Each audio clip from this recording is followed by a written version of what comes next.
This evening, we have a lot of great and valuable information to share with you.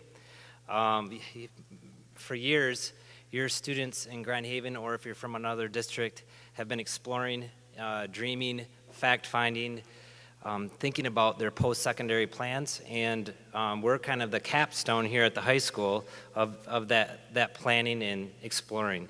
So I want to thank you all for being here tonight. We have some valuable people that we feel very fortunate here at Grand Haven High School to have as assets. One is provided from the Tri-Cities Community Foundation, the Grand Haven Community Foundation, and then we have a special speaker this evening from Grand Valley State University that will share a lot with finances in our financial aid night. The Community Foundation provides us with a college advisor, and we feel very fortunate to be able to have somebody with expertise to help our students, ranging from anywhere from the FAFSA to the tuition incentive program. So I wanted to just read to you our college advisor, and this is a little paragraph that's on the back of our seniors, their schedules this year, and this is just a bunch of senior year planning information, and this section was called College Advisor. Our college advisor, Mrs. Reindeers, works with the school to foster a college-going culture, which is one of the best predictors of whether students will pursue education after high school. From navigating the college admissions maze to identifying and making students aware of available tuition incentive program funding that may pay for their tuition and assisting students and their families with FAFSA applications, Mrs. Reindeers is a champion and guide for students. So I'd like to introduce her this evening as our first guest. Good evening. I just wanted to let everyone know that some of the things that the Tri-Cities College Access Network does is we have an applied week, one at Grand Haven and one at Spring Lake. Spring Lake's applied week is next week, and Grand Haven's is the following week. And during those weeks, we really encourage students, if they have not already begun the application process to college, to actually either complete them that week. If they need assistance, we have financial aid counselors and people from various colleges here to help, as well as our own counselors, myself. And we also work with the kids on creating their parchment accounts so that they can send their transcripts, as well as I am here, I'm at Grand Haven on Tuesday, Wednesdays, and Thursdays, and I help students that need assistance with creating their FSA IDs. I'm also going to be making myself available the last week of October, starting last week of October, to work with any students and their families, making some appointments during the day to help you complete your FAFSAs if you're having any complications. And then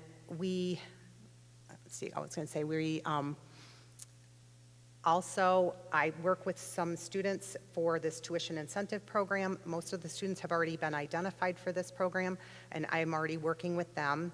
The Grand Haven Area Community Foundation also provides scholarships, and the scholarship application process will begin in January.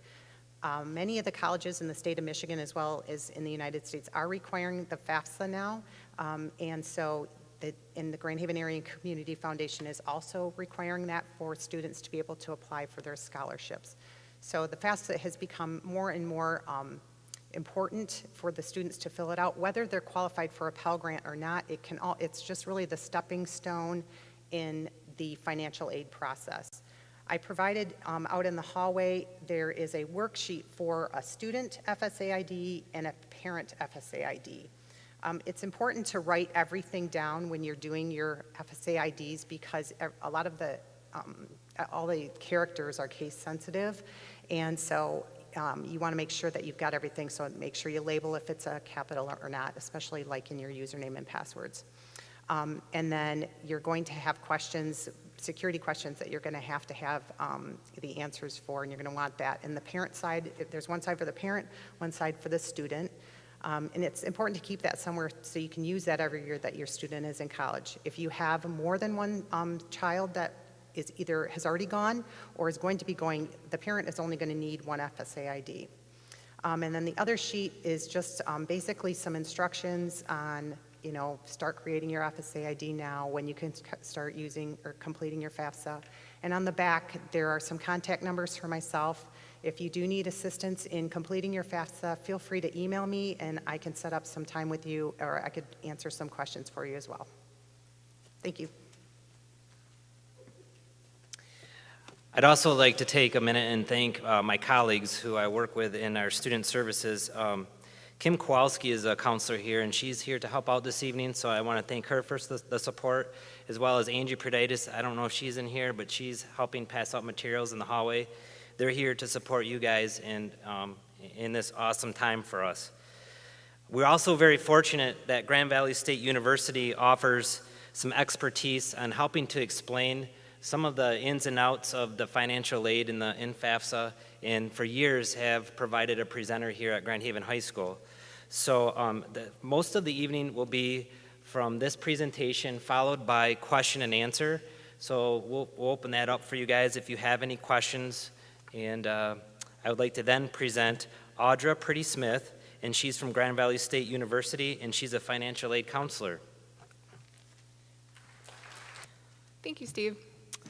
Good evening, everybody. As was mentioned, my name is Audra, and I am a financial aid counselor from Grand Valley State University here with you tonight.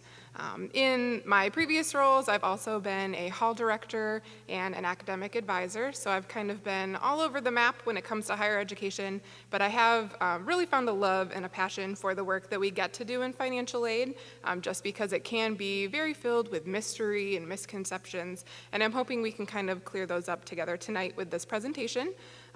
The presentation isn't too terribly long, maybe 20 minutes tops. And then as Steve mentioned, we will take some time for question and answer or even some private consultation if there's a more private question you're wanting to answer in a one-on-one setting afterwards. Without further ado, we will go ahead and get started.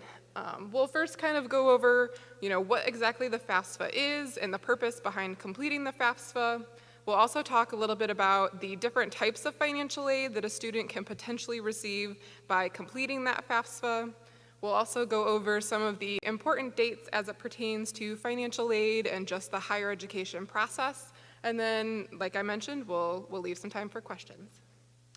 A good way to kind of start out this conversation is to kind of frame our conversation around this concept of partnership. I think it's not a secret that the cost of education is escalating and can feel very, very daunting to students and families as they're trying to reach for that goal of a degree. And obviously with those costs increasing, it's really not realistic for most students or families to say this one source is going to help cover all of our costs. So we're here tonight to kind of look at what those different sources might be and how they can work together to create a partnership to hopefully cover everything that your student incurs while they pursue their degree. Some different sources there are different types of financial aid that might be specifically for your student, but there are also different types of financial aid that are available to parents as well that we'll touch on a little bit. Sources can come from both the federal, state, or even local government. And then the university or college that your student plans to attend may also be able to provide some financial assistance as well.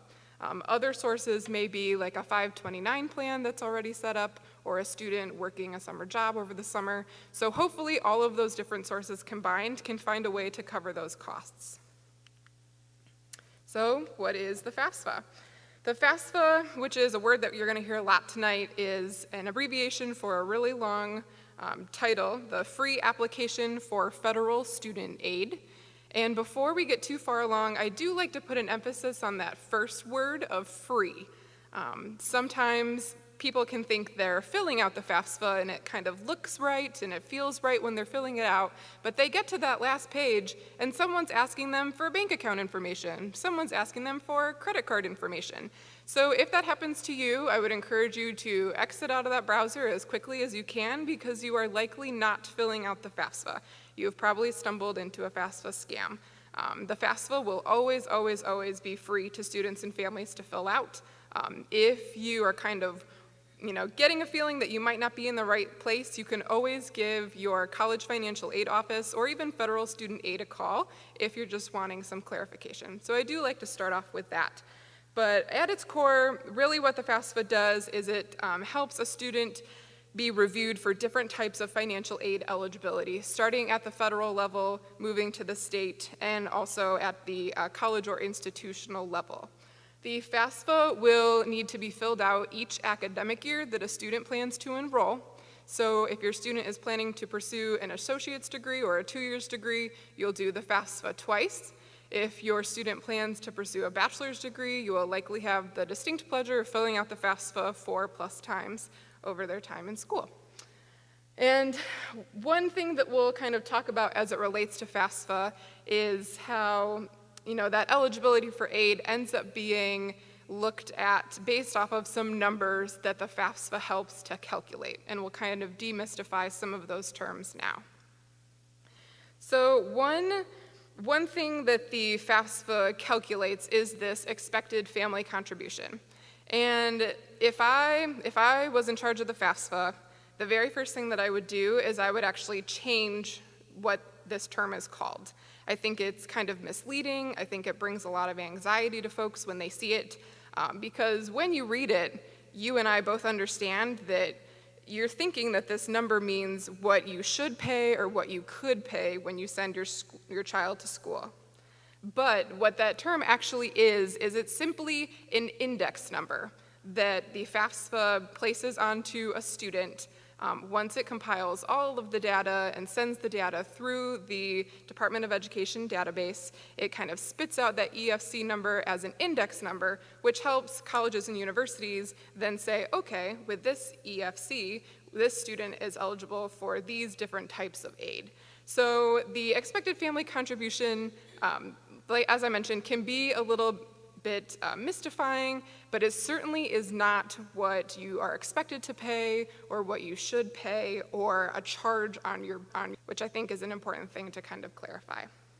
And another important thing about that EFC is it is attached to the student. So that EFC will remain the same throughout the whole academic year, and it will be the same at every college or university that your student chooses to send the FAFSA to.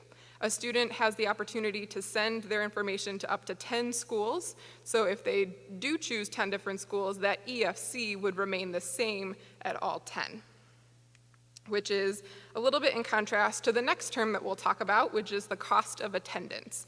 This cost of attendance is set by each college or university, and it's kind of their best guess at what it might cost for a student to come to their school for 1 year. So it's their best guess at full-time tuition, their best guess at a middle-of-the-road housing and meal plan option, transportation costs, book costs, etc. So again, this number is set by the school, which is why you'll see that it is different at every school. The cost of attendance at Grand Valley is going to look much, much different from the cost of attendance at, say, Grand Rapids Community College. And we'll kind of talk about how that comes into play with financial aid eligibility here in just a minute. And it is important to note that that cost of attendance is, again, not going to be a charge on a bill, not the absolute dollar amount that you will pay, but it is just kind of a way for you to start comparing costs and understand what it might look like to attend that school for 1 year. So talking a little bit about financial need. Financial need is calculated through an equation that uses those two terms that we just touched on. So it'll take that cost of attendance as set by the school, and it will subtract out that expected family contribution, that EFC, and the number that is left over is a student's eligibility for need-based aid.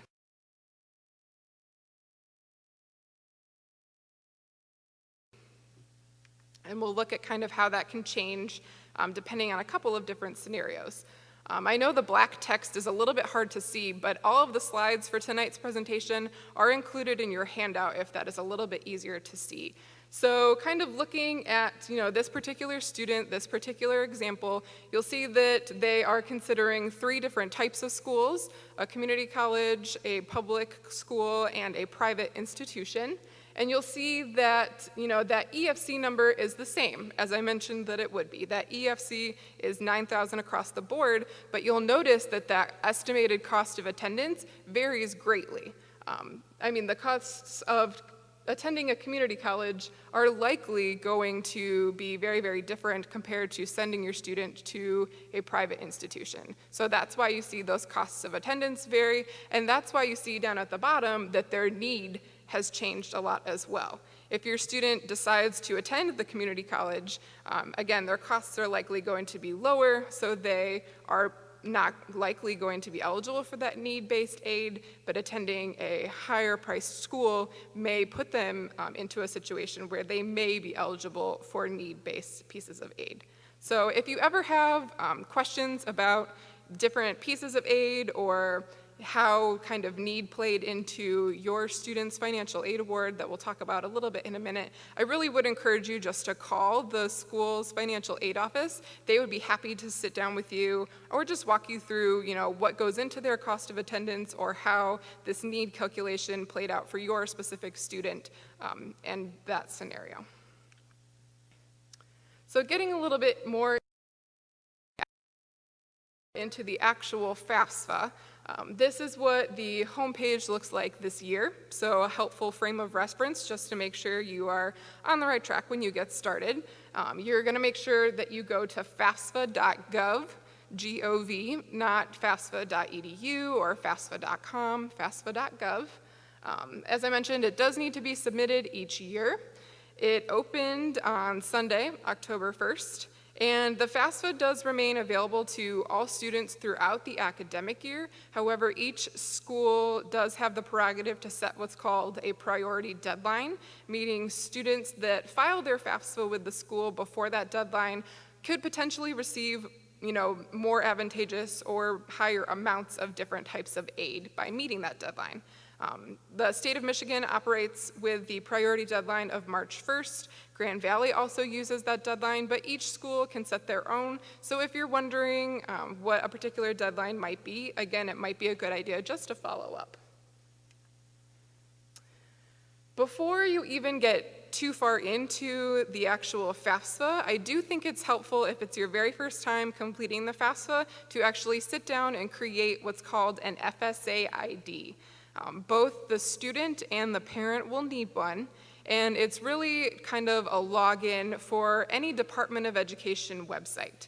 I will mention that that FSA ID is tied to a social security number, so you can only create one, which is why that worksheet that was passed out in the hallway is really helpful. Once you are able to create it, if you can jot that down so that you have a record of it, that way when your student is starting their second year, you don't have to go through the retrieval process, oh, what was my password, what email did I use, that kind of thing.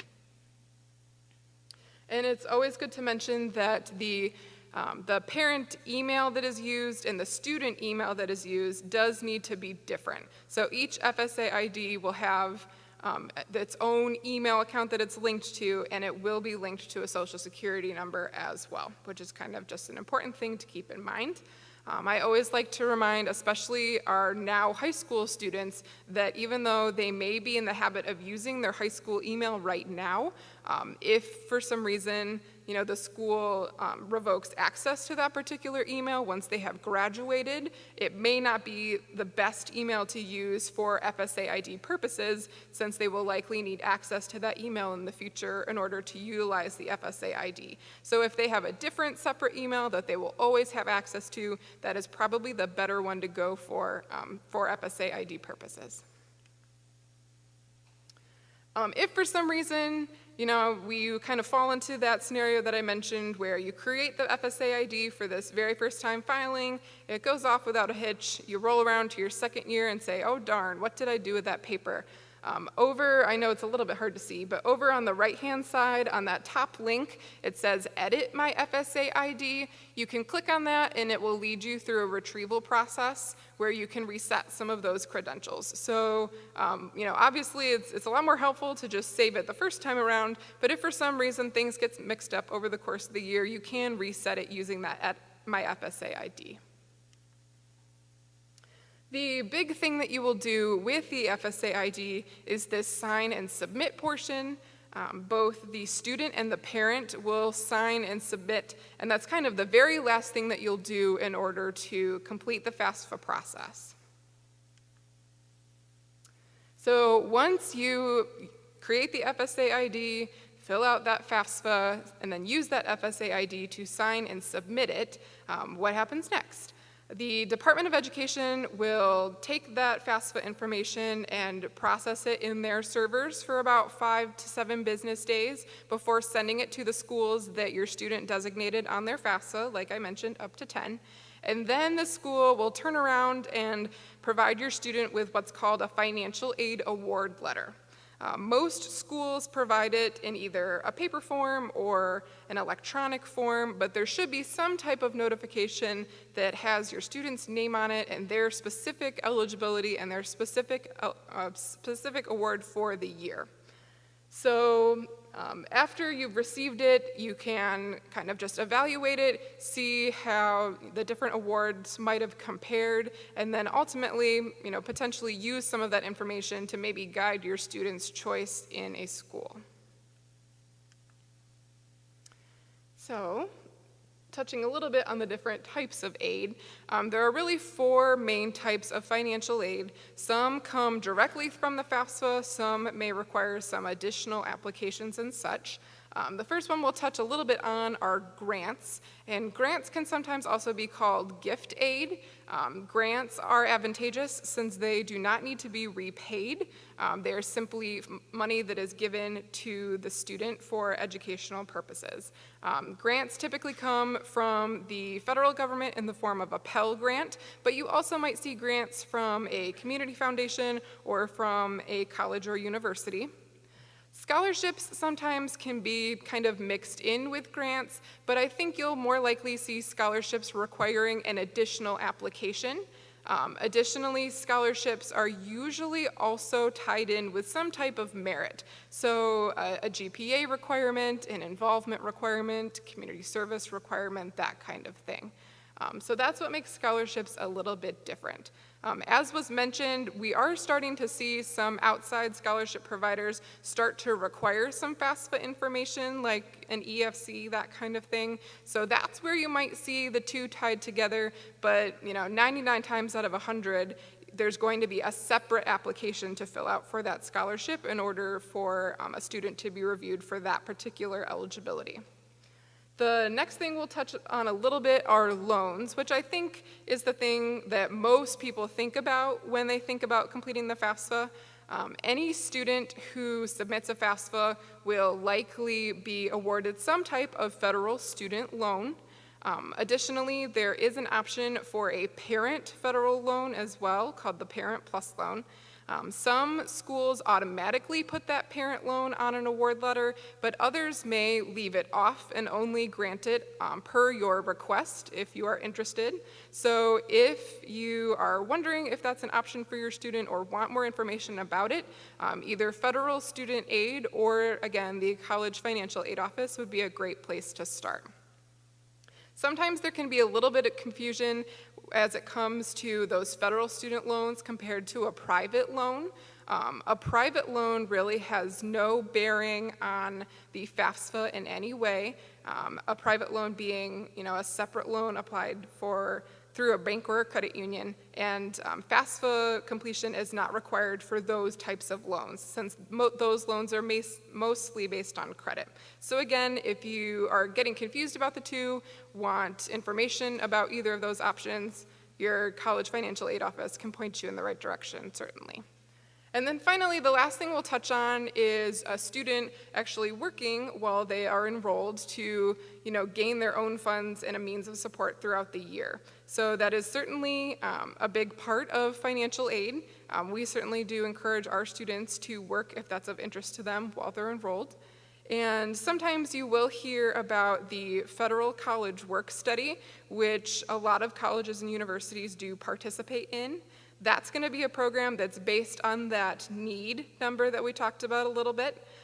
If a student or if your student is really, really interested in wanting to participate in working on campus, make sure that they indicate that on their FAFSA so that they are definitely reviewed for that Federal Work College or Federal Work Study program. And if you have any other questions about that, again, that would be the college making the determination as to whether or not your student is a participant or not. So the timeline, we touched on this a little bit, but again, the FAFSA did open on Sunday, so if you really wanted to, you could rush home after this presentation and do it tonight, should you feel so inclined. Once you kind of knock the FAFSA out, the next thing that I would encourage you to encourage your student to turn their attention to are those scholarship applications. Scholarships are definitely one of those things where the more you put into it, potentially the more you're going to get out of it. So having them think about anything and everything that they're involved in, whether that's in the community, through a religious organization, through a club or a sport. There are a lot of different avenues out there for private scholarships. Sometimes it just takes a little detective work to find them. So thinking about that, maybe once you've checked the box of the FAFSA while you're waiting for the rest of the year to go by, may be a really good use of your time. Typically, students are going to start to receive those financial aid awards in January if you filled out the FAFSA before then. So kind of in the January to April timeframe is when you can start collecting that information and really making those good comparisons as to what you may be getting from each school financially. And then finally, May 1st really is that deadline where colleges and universities want to know if your student plans to attend. So if you can help your student kind of come to that conclusion by May 1st, that will kind of help keep them going through the process. And yes, at this point, we've kind of made it through the bulk of our formal presentation. This contact information is all, again, included in your packet, so no reason to jot it down. I will just give a small plug to the Grand Valley Office of Financial Aid and Scholarship social media. If your student is planning or interested in attending Grand Valley, if you encourage them to follow either of those pages, we do pretty regularly do book scholarship giveaways just based on different little participation things we do on the pages. So if for no other reason, they might get some free books out of following. And then I think potentially a microphone was going to come down. Oh, perfect. Steve has it over on that side. So if you have a question that you'd like to ask for the good of the group, wave down Steve. And it's kind of hard to see with these lights, so I'm sorry if I miss you. Okay. I was wondering, do I have to use my FSA ID that I used for my parent? Like, do I use the same ID? Okay, so like you filled out a FAFSA for yourself as a student? Yeah, like okay. 8 years ago or whatever, yeah. So yes, do I use that you same could ID? use the same one. Okay, and then also next question, sorry. So if she was to move out, we're not claiming her on our taxes anymore. Does she still use, do we still have to combine that, or does she do her own? Yes, so that's kind of a common misconception. The concept of dependency when it comes to taxes really is not tied to the FAFSA process. The FAFSA will kind of help you determine whether or not your student is considered dependent or independent through some different what we call life scenario questions. So it'll ask if your student is going to be over the age of 24 during the academic year, if they have a child that they independently support, if they're married, if they're an active or veteran from the armed forces, that kind of thing. So it will guide them through those questions, and if they answer no to those questions, they will likely be a dependent student also requiring parent information. But that is a really good question to bring up. I have a question regarding the IRS Retrieval Tool. Mm-hmm. I got through a newsletter through my accountant that there was some security breaches using that last spring. Is that okay to use, or should you just plan on manually entering the FAFSA? Yeah, I'm glad you brought up the IRS Data Retrieval Tool. That was a tool that was implemented a couple years back with a lot of great intentions. Obviously, especially now that we're using tax information from 2 years prior, people can feel a little flustered about, oh man, where are my taxes from 2 years ago? I have to ask my accountant for a new 1040, la la la. So the original intent behind that program was to give students and families a way to pull in that information from the IRS directly into the FAFSA, kind of negating that need for paperwork. At the end of last year, that particular part of the FAFSA was closed down just in wanting to do better with security. I heard a rumor that somebody tried to like find Donald Trump's tax returns by using it. I don't know if that's true or not, but there certainly were security issues, and that's why it was closed. For this year, their way of kind of making it more secure is that that information will now be masked. So you will not be able to see the information that is being pulled over, but it is being pulled over directly from the IRS. It will exactly match the paper documents that you have at home. So you will have the option to use it. If for some reason you are not able to use it, or you are worried about using it, you certainly can use just manually typing in the numbers as required off the tax returns.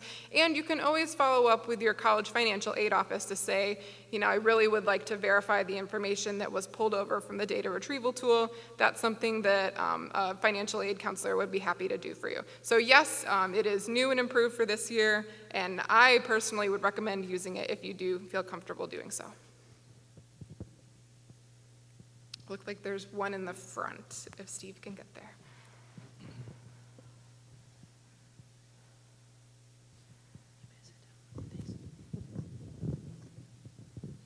Okay, so this isn't exactly a question, but just I guess as an FYI for people, we went to fill out the FAFSA on Sunday when it opened, and tried to use the IRS Data Retrieval Tool, which it didn't work, but it didn't really give you an error message. It would just come back to the original page. And when I called the office yesterday, they said that there were problems with it. They didn't know when it was going to be fixed. It seemed to be working for people that had already done it a previous year, but not for people that were doing it for the first time. But I guess I just wanted to pass that along because it's frustrating if you do that and it brings you back to the first page like you had not filled anything out. And at least when we called, they said it was definitely a glitch at this point, that they didn't know when it was going to get fixed. Yeah, and that's something that we've heard since Sunday as well. And, we spent, at least in our office, we've spent a good long time trying to see if there was any way we could negate that glitch, whether that's using a different web browser, being more meticulous in making sure that the, address information matches the tax return. We kind of went through all the ins and outs trying to find a way around that glitch, and we really didn't find one. So your college financial aid office may not be able to help you with that particular part. We are just as hopeful as you are that it will work for as many students and families as possible. If for some reason it doesn't, you may have to dig out those paper copies and do it manually. But, I am hopeful that the IRS and the Department of Education can work it out so that the tool can actually be useful. But thank you again for mentioning that. On one of the earlier slides there, you said award notifications will come to the email. Parents' email or students' email or both? It kind of depends on the school. I know for us at Grand Valley, we send first a paper copy to whatever is listed as the student's permanent address on their school account. So that is just personally what Grand Valley does. I believe we do also follow up with an electronic copy later on to whatever is listed as the student email, but different universities and colleges might do something different. So if you are kind of wondering where yours is or how to access it, you may just have to follow up with them. With like one in the back, yeah.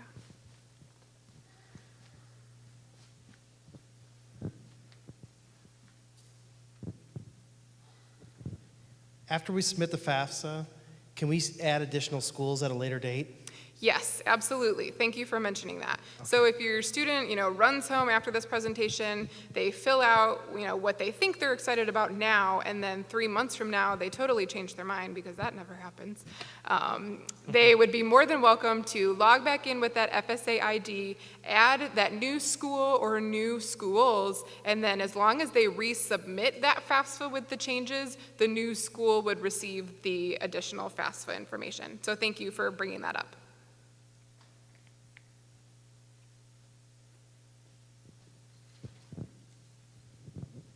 I have a second question.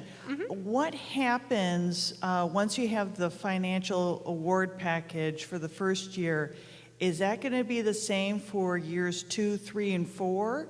Or will that change if the FAFSA changes? Or how do you plan around that? Yeah, so for the most part, if things have been consistent for the family, meaning the AGI that is listed on the 2016 return looks very similar to the 2017 return, if those things are consistent and the school's cost of attendance is consistent, then for the most part, yes, the award letter should look pretty much the same over the course of 4 years. However, we work with students and families all the time who fill out the FAFSA as asked with the tax returns from 2 years prior. However, since filing those taxes, there's been a divorce in the family or the loss of a parent or a change in job that results in, a loss of income. So, we do try to be very understanding to those circumstances, and we do want to work with you to make that FAFSA as accurate as possible. So for the majority of students, as long as things are consistent over the 4 years, yes, the award is going to look consistent over the 4 years. But if for some reason something happens, just communicating with your college or university's financial aid office can be really helpful, just to make sure that it is as accurate as possible. This is just for seniors now. We're not doing it as early if we have juniors, correct? Right, so you'll want to do it, or at least it will be open to your student the October before they plan to enroll. So for our juniors in the audience, you won't start working on all of this FAFSA fun until next October, October 2018.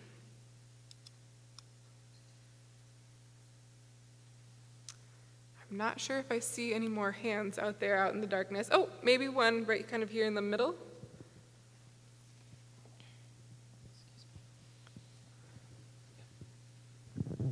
I was just wondering, do the kids have to fill out their own and the parents, or can just the parents fill out one?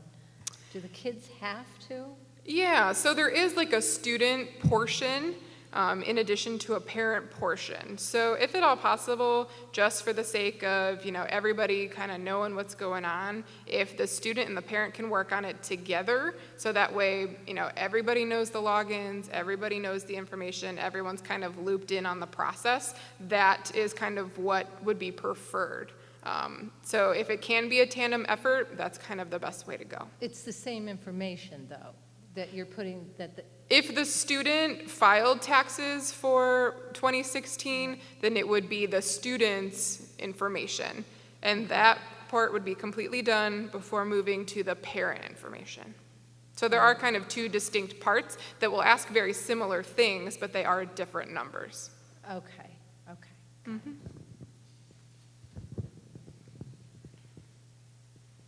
Excuse me again.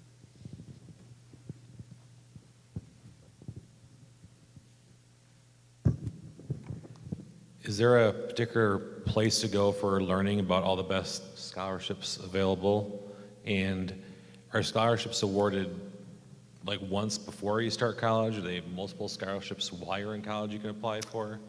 Yeah, so since scholarships can come from so many different places, it can be a little bit tricky to say, what is the best or how, they're going to operate kind of on a blanket basis. But I know, we try to make scholarships a big part of what we do at Grand Valley. So we review all applicants for incoming merit scholarships that are simply based off of the student's admissions information. So that's kind of one scholarship review we do at Grand Valley.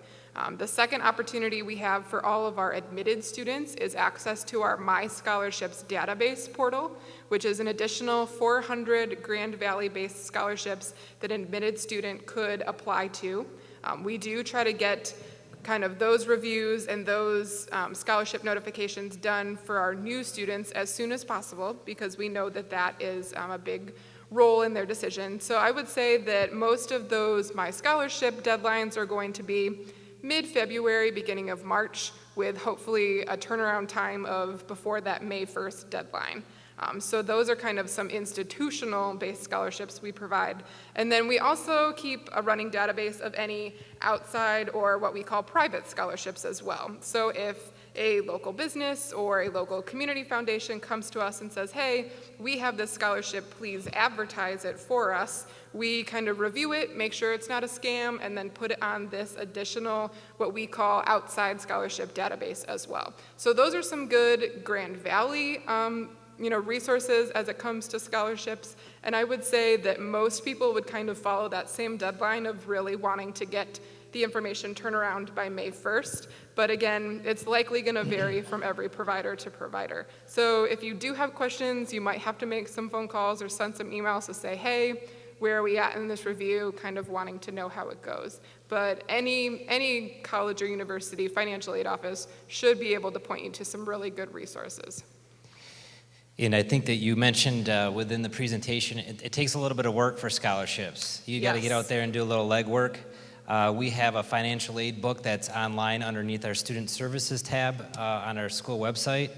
Of course, we mentioned the Community Foundation is a great resource. I think they gave students at the high school over $400,000 in scholarships last year. So if you put a little time and effort into doing the scholarship applications, it can pay off with benefits. Absolutely. Any other hands out there? Great. Well, again, I just want to say thank you so much for coming, and thank you so much for taking time out of your evening to kind of learn about all of this. And I will hang out for a little while if you have more questions.